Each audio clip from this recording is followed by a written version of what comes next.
Goat movie చూశాను విజయ్ తలపతి గారిది. ఈ మూవీ గోట్ అని ఎందుకు పెట్టారో నాకు అర్థం కాలేదు. The greatest of life. First half చాలా డీసెంట్గా ఉంటుంది, కానీ లెంత్ ఎక్కువైపోయింది. ప్లస్ పాయింట్ వచ్చేసి విజయ్ తలపతి గారి యాక్టింగ్. చింపేశాడు యాక్టింగ్ మాత్రం. ఈ మూవీలో విజయ్ తలపతి గారి డబుల్ యాక్షన్ యూజ్ చేశారు.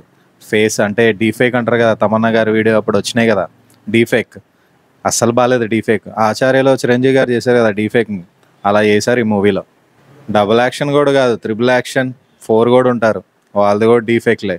ఒకటైతే బాగానే ఉంది, కానీ మరీ 2-3 డీఫేక్లు అంటే అస్సలు బాగాలేదు. ఫస్ట్ హాఫ్ అంతా డీసెంట్గా ఉన్న ఇంటర్వెల్లో మాత్రం ఒక ట్విస్ట్ వస్తుంది. అది కూడా భారీ ట్విస్ట్ ఏం కాదు, ఓకే అనుకోవచ్చు. సెకండ్ హాఫ్కి వస్తే మొత్తం యాక్షన్ ప్యాకెడ్. ఇంకా ట్విస్ట్లు కూడా ఉంటాయి సెకండ్ హాఫ్లో, బట్ అవి కూడా పెద్ద వావ్ అనిపించేలా ఏముండవు.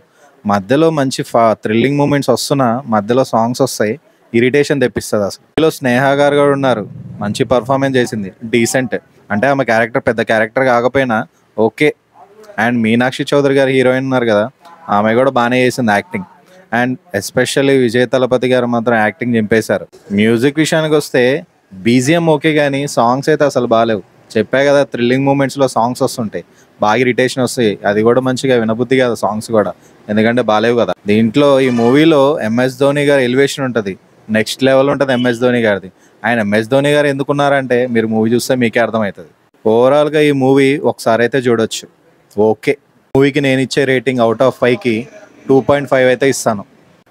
ఈ మూవీ ఫ్యామిలీతో చూడొచ్చు, అంటే హ్యాపీగా చూసుకోవచ్చు, ఎక్కడ వల్గారిటీ అయితే ఉండదు. ఇది అండి ఈ మూవీ రివ్యూ. ఈ రివ్యూ మీకు నచ్చితే లైక్, షేర్ అండ్ సబ్స్క్రైబ్ చేయండి. బెల్ ఐకాన్ అయితే ప్రెస్ చేయండి, గంట అయితే కొట్టాలి కదా.